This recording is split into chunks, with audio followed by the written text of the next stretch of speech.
Okay, I just explained in section 1 some of the dangers of permissionless implementation.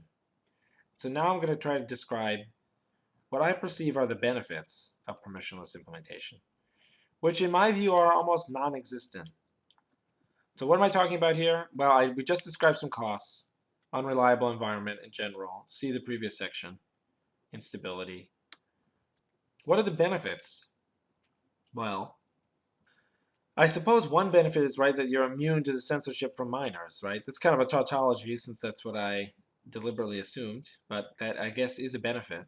So when would this be useful? I don't know. If many applications need to be added quickly, we don't have time to inform all the developers and all the miners, or on an ongoing basis, then this might be a benefit. But I think this is kind of a hollow benefit because you can set up a big smart contract that does get past the miner barrier. And in that smart contract, you can have it allow different messages of some kind that aren't themselves new open-ended contracts, but are messages. So really, I don't think there are any, and I'm going to go into that in a lot of detail. Here are all the applications built on Ethereum on August 2015. They're at the demo level or higher.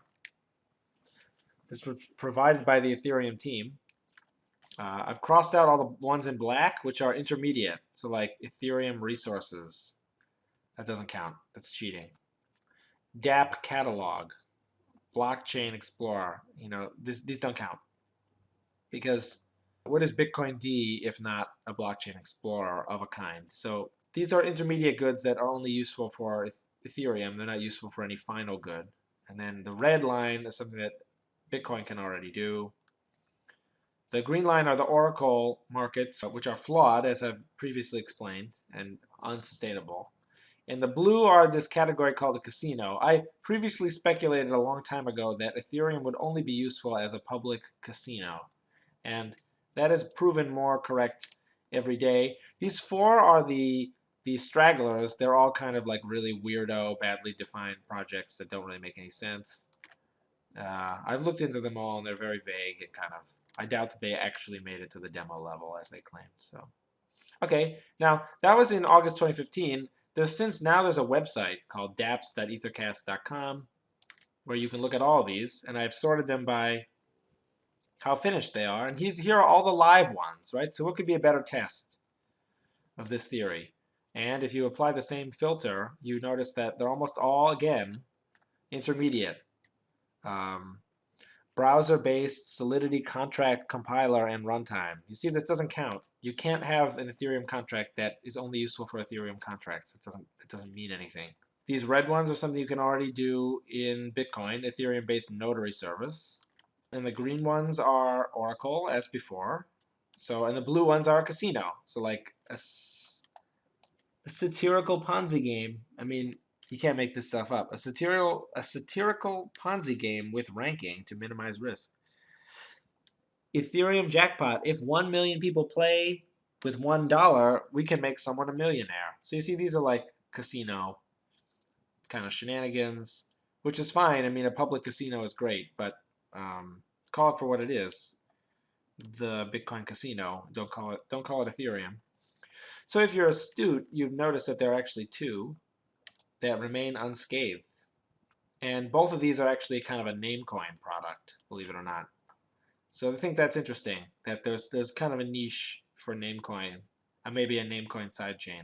So yeah, this is what I would prefer, is to see the casino sidechain and to see the Namecoin sidechain.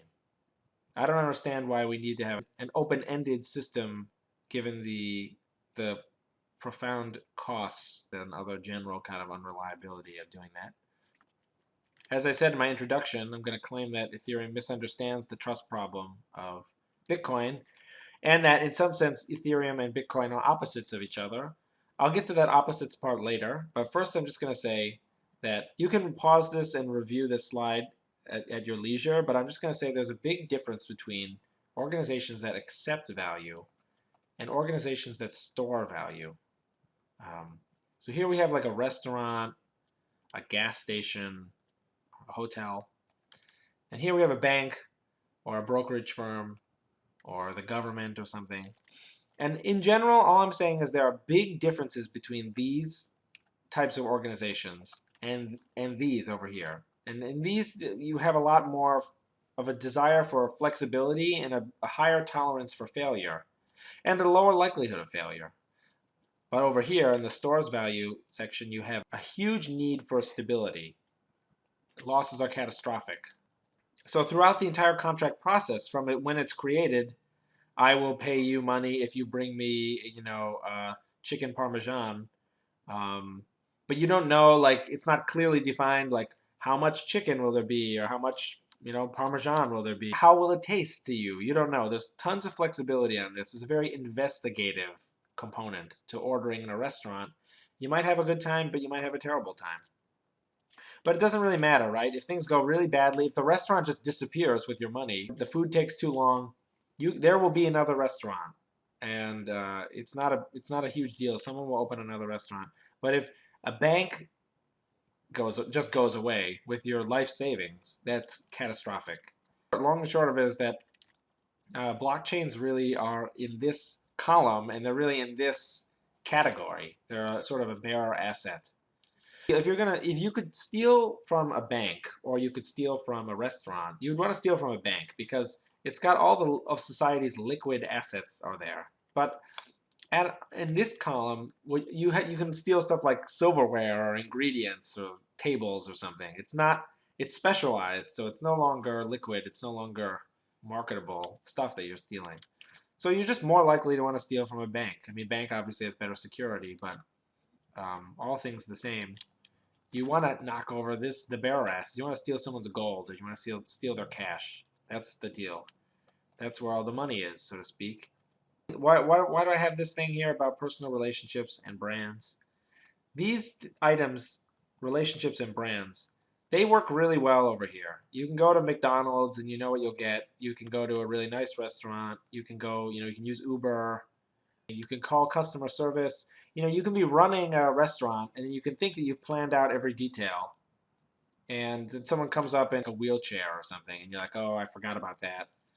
Any normal person will just like pull out chairs and whatnot and make space. Here you can react, you're just fine. But if this stuff is in software, the universe of accepting value is just too idiosyncratic. And so I have a specific example of that is this Sztorc, which has somehow come onto the scene, and it's got a lot of attention. New Scientist, International Business Times. And the entire idea of Sztorc is kind of ridiculous. I mean, so what's the point? This idea of Sztorc as an Ethereum contract is a bad idea because you can do the same thing with Python. What I'm saying is, or what Russ is saying, I assume. I don't want to put words in his mouth. That's actually very rude of me to do that. But what I think it's pretty clear that you can have a cell phone, this blue rectangle. This is my art. I hope you like my artistic skills. This is my cell phone diagram, and this is a lock that I made from a rectangle and a U that I turned upside down. You can have a cell phone control a lock. You don't need anything for that.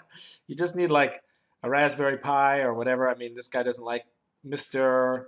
Garvey says that Raspberry Pi isn't free open hardware. Now, I only have a small idea of what that means, but it doesn't matter, right? Because you're just sending a signal from your phone to unlock this lock. End of story.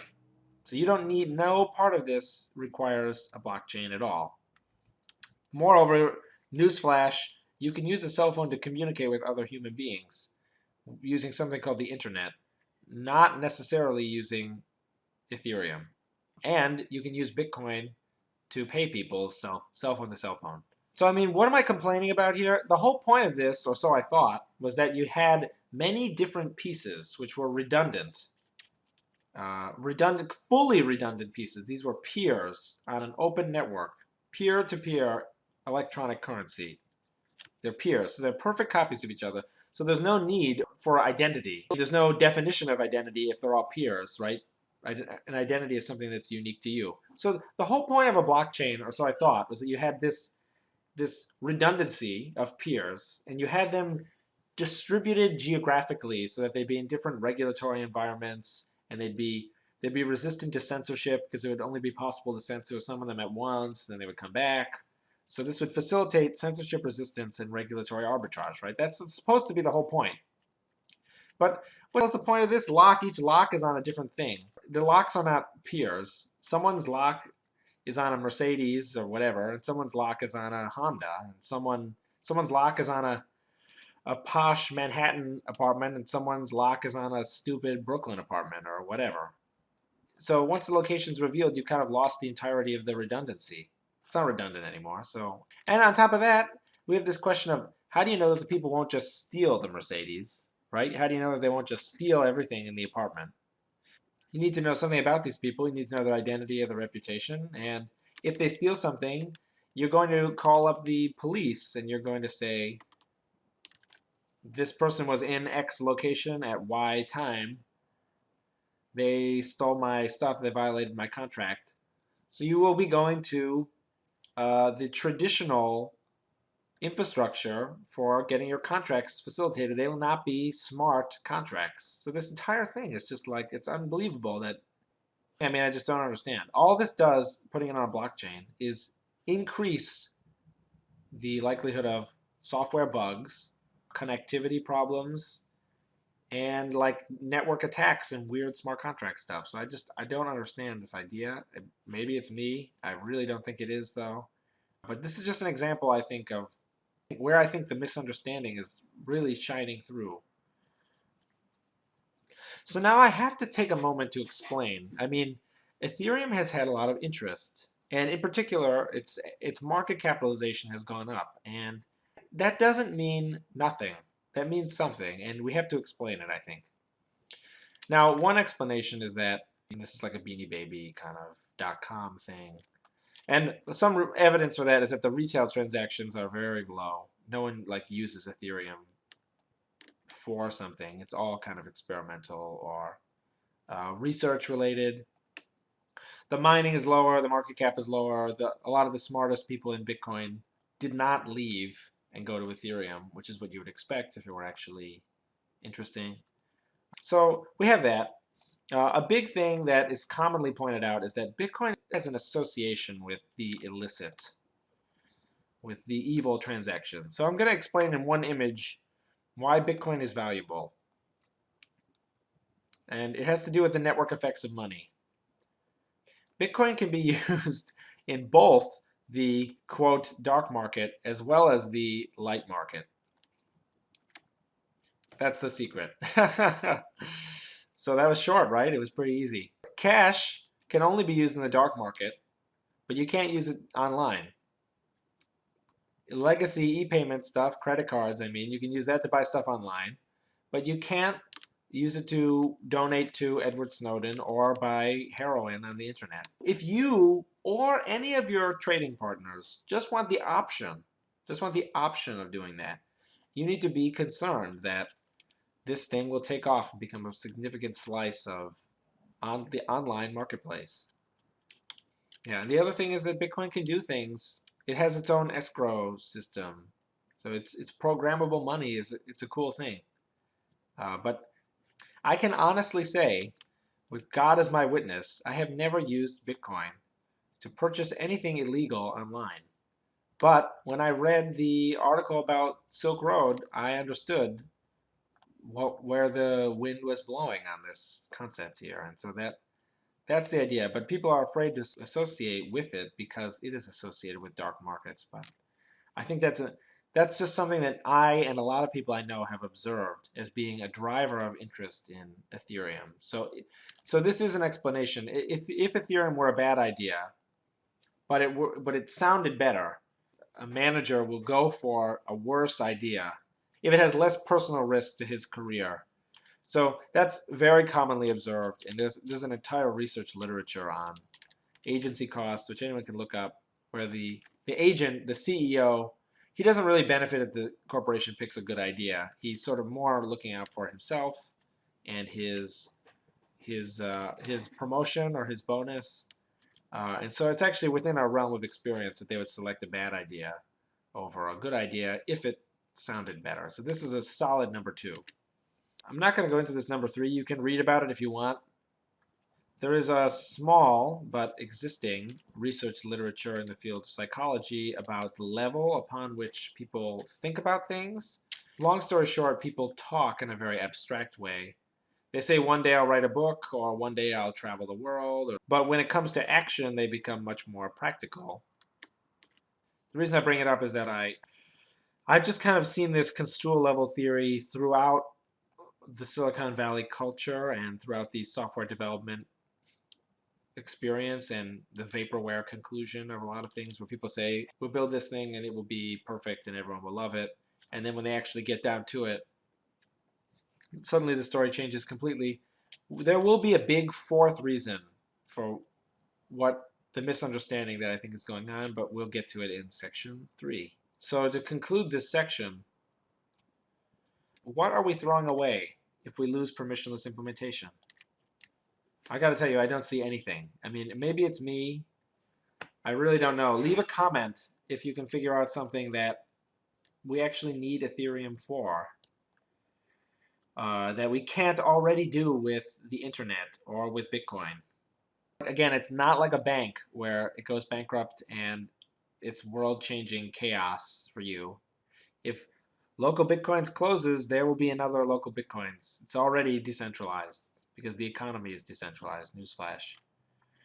And again, we already have the idea of a Bitcoin soft fork, so we can already add new cool things to Bitcoin. We don't need to have this this Pandora's box of permissionless implementation. I just don't see anything that we get out of this concept. So if we just add the casino, we add the Oracle sidechain, we add the casino sidechain, we add the Namecoin sidechain. We've covered all of these bases, I think. To recap, in part 1, this thing PI has a lot of costs. And now in this section, section 2, there are really no benefits. So this is kind of a no-brainer, in my opinion, that we'd actually want things to be this way. Far from what was originally argued, we actually do want to have some regulation of the smart contracts. If you really don't like the word regulation, you can call it privatization, because what's really happening are that the miners are becoming kind of owner-operators of software. Again, I call it internalizing the externality, which will be at the conclusion of the presentation. But if you don't like the word regulation, just think of it as privatization. It's mostly the same thing anyway.